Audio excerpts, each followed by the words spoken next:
Bismillahirrahmanirrahim. Assalamualaikum warahmatullahi wabarakatuh. Alhamdulillahirabbil alamin. Allahumma shalli ala sayyidina Muhammad wa ala ali sayyidina Muhammad. Alhamdulillahirabbil alamin. Mahasiswa semuanya, mata kuliah kecerdasan buatan sudah masuk pada pertemuan yang ke-14 ya. Ya. Pada pertemuan ke-14 ini kita akan membahas mengenai inference gangguan pada first order logic.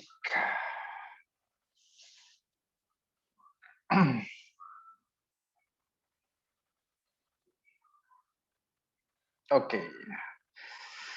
Inference in first order logic. Jadi ada beberapa yang nanti kita mungkin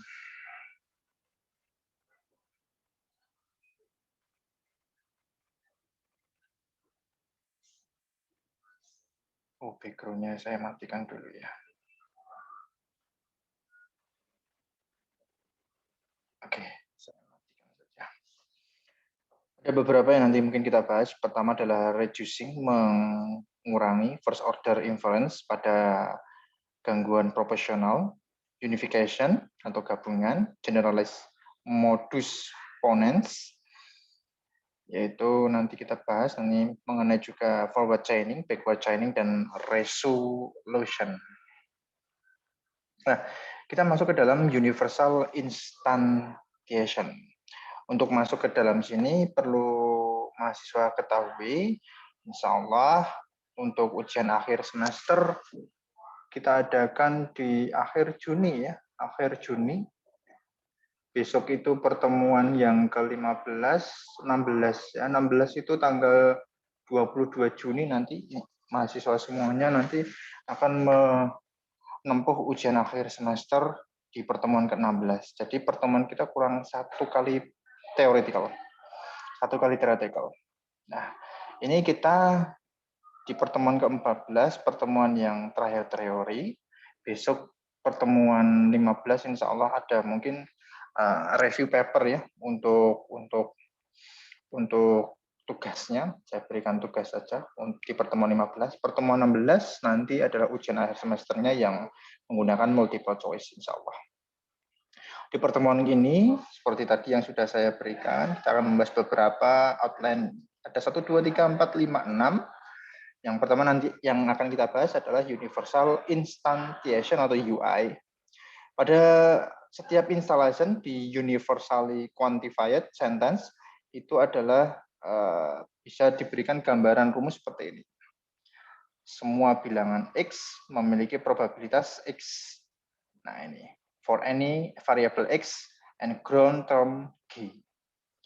Di sini contohnya adalah semua variabel X yang memiliki variabel King, nah ini King John ya, King John dan Grady John adalah ini ya, memiliki kesimpulan hipotesa adalah Evil John. Begitu juga untuk King Richard, Grady Richard memiliki, maka gabungannya adalah Evil Richard, seperti itu. Ini adalah pembahasan mengenai universal, jadi digabungkan semuanya ya. Hipotesa yang ada digabungkan semuanya menghasilkan kesimpulan yang nanti yang akan kita berikan di hipotesa tersebut. Jadi di N kan. Kalau ini di conjunction kan. Kalau existential instantiation untuk semua sentence Px, variabel X dan konstan simbol C tidak menampilkan apapun pada knowledge base-nya. Tidak menampilkan apapun. Kalau ini kan tidak semua ya rumusnya ini.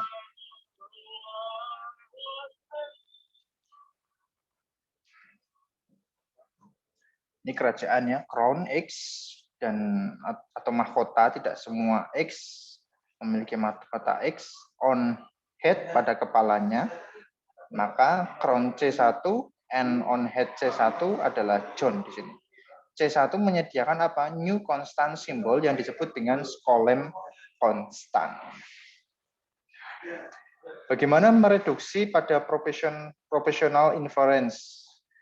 Suppose kita asumsikan, kita berharap knowledge base-nya terdiri dari semua kings and grady x adalah Evil x.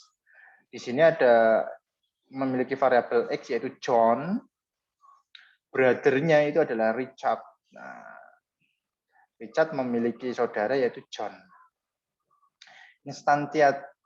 Inisiasinya untuk universal sentence ini adalah semua kemungkinan jalur yang kita memiliki. King John dan Grady John yaitu adalah Evil John. King Richard and Grady Richard adalah Evil Richard. Di sini asumsi semua kemungkinannya adalah John adalah seorang raja, John adalah Grady, dan brother-nya Richard adalah John. Untuk knowledge base, new KB ya, yang baru di sini professionalismnya adalah proportion symbol. Nah, simbolnya seperti ini. King John, Grady John, Evil John, King Richard, dan lain sebagainya. Reductional content, every first order logicnya di sini ya, knowledge base can be professionalist. Maka as to preserve entailment-nya adalah di sini adalah a ground sentence yang terdiri dari new knowledge base jika entailment-nya adalah original knowledge base. Idenya adalah professional knowledge base and query. Lalu mengaplikasikan dari resolution dan kembali ke dalam result-nya. Problem pada reduksi di sini adalah dengan memiliki simbol fungsi, di mana ada infinitely many ground terms. Ya, ini many ground terms-nya di dalam ayah dari seorang John. Ini adalah father John, yang adalah kakek dan kakek buyutnya. Nah, ini adalah problem function simbolnya. Lalu reduction kontennya di sini adalah teoremanya Herbrand tahun 1930. Jika sentence-nya alpha yang memiliki first order logic-nya knowledge base ini kita translate dulu. Entailed by a finite subset. Nah, kita cari dulu artinya.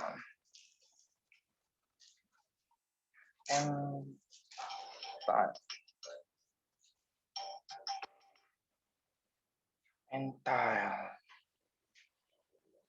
Memerlukan entail. Entail melibatkan finite itu adalah terbatas. Melibatkan subset yang terbatas pada proportionalis knowledge base-nya. Sebuah sentence, satu kalimat di sini yang memiliki A, memiliki first order logic knowledge base yang mana memiliki keterbatasan subset. Nah, ini adalah teori dari reduction kontennya. Idenya di sini untuk n sama dengan 0 sampai tak terhingga, lakukanlah create atau membuat professional knowledge base dengan inisiasi melalui depth and terms. Kita melihat jika A adalah memiliki knowledge base yang sudah ada. Problem dari mereduksi ini adalah pekerjaannya jika alpha memiliki pengulangan ya. Jika alpha is entailed dan pengulangannya untuk alpha tidak ada knowledge base-nya. Teorema di sini adalah hasil dari Turing tahun 1936, George 1936 yang memiliki first order logic yaitu semi decidable. Algoritma yang eksis ada bisa dikatakan yes atau oke untuk every sentence yang ada. Tetapi algoritma yang eksis di sini that also say no to every non-entailed sentence-nya. Problem pada proportionalization. Proportionalization kelihatannya adalah mengeneralisasi banyak lot yang memiliki sentence yang irrelevant. Contohnya di sini semua King X and Grady adalah Evil X, King John itu ini adalah proportionalization-nya. Semua Y, Grady Y, brother dari Richard adalah John. Itu kelihatannya secara nyata jelas-jelas bahwa Evil John, tetapi proporsionalisasinya memproduksi lot of fakta. Banyak fakta seperti Grady Richard yang tidak irrelevan. Jadi yang faktanya ini ya, fakta yang terakhir ini sebenarnya tidak usah diproduce. Cukup yang apa? Cukup yang ini aja, King John ini. King John. Dengan P, any predicates and n konstan, terdapat P dikali N pangkat K instantiation-nya. Ini adalah rumus untuk mendapatkan instantiation-nya. Lalu kita masuk unification. Kita dapat memperoleh inference immediately jika kita dapat menemukan pengganti delta seperti contohnya adalah King X and Grady X match atau cocok dengan King John and Grady Y. Nah, delta di sini sama dengan X John, Y John itu bekerja. Unify-nya kita simbolkan alpha, beta sama dengan delta jika A, alpha memiliki parameter delta dan beta memiliki variabel delta. Bagaimana ini hasilnya? John mengetahui X, John mengetahui Jane, dan lain sebagainya. Nah, ini cara bacanya seperti itu. Standarisasinya sebagian mengeliminasi dari variabel-variabel yang overlap. Nah, ini contohnya adalah ini, nonce Z17, OG. Nah, itu ya. Itu hasilnya.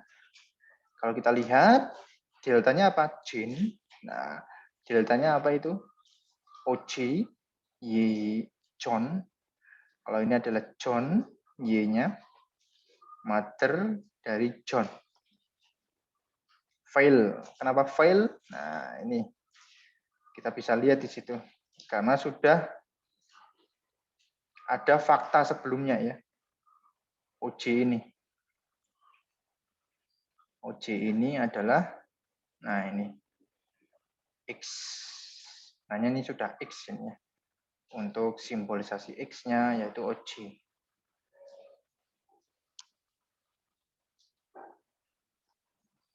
Unification untuk menggabungkan informasi dari John dan informasi dari simbolisasi Y di situ. Nah ini adalah formulanya delta sama dengan Y John, X Z, atau delta di sini adalah Y John, X John, dan Z adalah John. Penggabungan yang pertama adalah secara general, lebih banyak general. Lalu selanjutnya adalah kedua, ketiga, dan lain sebagainya. Ada single most general unifier, MGU, yang mana di sini adalah unique up to renaming, memberikan nama, rename, pada variabel yang ada, yaitu, nah ini MGU sama dengan Y John, X Z. Ini variabel yang baru ya. Generalized modus ponens-nya, nah ini ponens ya, ponens itu seperti ini ponens. Nah ini ponens. Ponens P1 adalah King John, ponens P1 adalah King X. Nah itu ya. All variable di sini diasumsikan universal quantifier.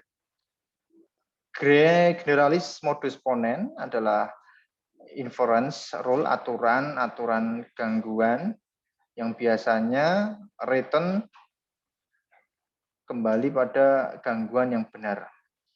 General modus ponens di sini digunakan oleh knowledge base untuk mendefinisikan klausa secara persisnya one positive literal. Bagaimana contoh dari knowledge base? Hukum mengatakan bahwa ada sebuah crime atau kejahatan pada penduduk Amerika menjual weapons atau senjata pada penduduk setempat ya. The country Nono itu nama ini ya. Sebuah musuh dari Amerika di sini, has some misil, ada misil di situ. Dan semuanya semua misil itu dijual oleh Colonel West. Who is American? Nah, di sini adalah proof that Colonel West is a criminal. Nah, hipotesanya seperti itu, kesimpulannya seperti itu. Jadi, pembuktian bagaimana Colonel West adalah seorang kriminal. Nah, ini adalah logiknya seperti ini. Bagaimana membuktikan konten knowledge base-nya secara algoritma ya. American, ada sebuah kejahatan pada penduduk Amerika yang menjual senjata untuk nation hostile-nya. Nah, ini adalah simbol-simbolnya yang nantinya digunakan untuk mengambil sebuah kesimpulan. Nah, ini ya, mahasiswa semuanya ya, first order logic-nya itu cara kerjanya seperti ini. Kita membuat sentence-nya, lalu membuat formulanya atau sintaknya, sehingga nanti, nah seperti ini, dari forward chaining-nya, ada atribut American West, misil M1, kepemilikan yaitu Nono M1, enemy yaitu Nono Amerika. Nah, misil, weapon, dijual oleh West, dan musuhnya di sini adalah hostile Nono ya. Nah, ini kesimpulannya adalah Colonel West itu adalah seorang kriminal karena menjual seperti itu. Nah, ini adalah gambaran dari grafik untuk forward chaining pembuktiannya. Properties pada forward chaining kelihatannya incomplete for first order klausanya. Data log ini sama dengan first order definite klausa ditambah no function. Forward chaining ya, ini maksudnya forward chaining. Dimatikan untuk data log pada number yang terbatas di pengulangannya. Dengan fungsi dari forward chaining mungkin tidak akan dimatikan secara general jika alpha tidak ada, tidak dimiliki. Ini adalah unavoidable, di mana kepemilikan dengan klausa adalah semi-decibel. Efisiensi dari forward chaining, incremental forward chaining, tidak diperlukan adalah match rule pada iterasi K jika sebuah premis tidak ditambahkan pada iterasi K-1. Kita cocokkan masing-masing rule-nya di mana memiliki konten premisnya yang baru ya kita tambahkan pada positif literal. Lalu kita cocokkan secara langsung can be expensive ya. Jika kita cocokkan langsung can be expensive. Database-nya, indeksinya can improve secara substansial. Pengembangannya digunakan untuk deductive databases. Nah, ini adalah grafik dari hard matching example yang bisa saudara lihat di layar. Lalu bedanya dengan backward chaining. Nah, itu kalau forward chaining itu maju ya. Maju dari klausa-klausa yang ada, kita ambil. Lalu kalau di dalam backward chaining itu dari kesimpulannya dulu. Nah, dari kesimpulannya dulu baru kita kita berikan premis-premisnya seperti itu. Pendukung-pendukungnya seperti itu. Properti pada backward chaining, the first recursive atau pengulangannya untuk kedalaman pengulangannya pertama kali, pembuktian pencariannya adalah space is linear. Ruang space-nya itu adalah linear pada ukuran masing-masing pembuktian ya. Tidak komplit dikarenakan loop yang terbatas. Kita harus fixkan by checking current goal, tujuannya melawan atau berbanding dengan setiap tujuan yang buntu, yang tidak ketemu ya. Ini maksudnya dari incomplete due to infinite loops. Bagaimana inefficient due to repeated sub goal-nya. Nah, ini kita harus fixkan menggunakan caching pada previous result-nya. Jadi ya, caching di sini adalah penyimpanan memori untuk setiap masing-masing kegiatan yang sudah kita searching, seperti itu. Secara pengembangannya menggunakan logic programming, yaitu Prolog. Ini adalah resolution seperti ini. Baik mahasiswa semuanya, setelah perkuliahan ini akan ada diskusi yang nantinya saya berikan pertanyaan. Silahkan nanti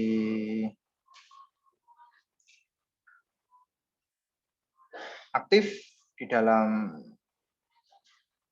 diskusi tersebut. Materinya berasal dari tadi ya, inference dari first order logic yang sudah saya paparkan. Saya harap semuanya bisa aktif di dalam diskusi pertemuan ke-14, sehingga setiap penilaian kehadiran tidak hanya melalui SIMA, tetapi juga kehadiran pada diskusi teori di elearning.osm.ac.id, seperti biasanya. Ingat, pertemuan besok insya Allah sudah masuk dalam penugasan, pertemuan 15, dan pertemuan 16 adalah terakhir ujian akhir semester. Mohon maaf sebelumnya, jika ada salah kata dan perbuatan, saya akhiri untuk pertemuan kali ini. Assalamualaikum warahmatullahi wabarakatuh.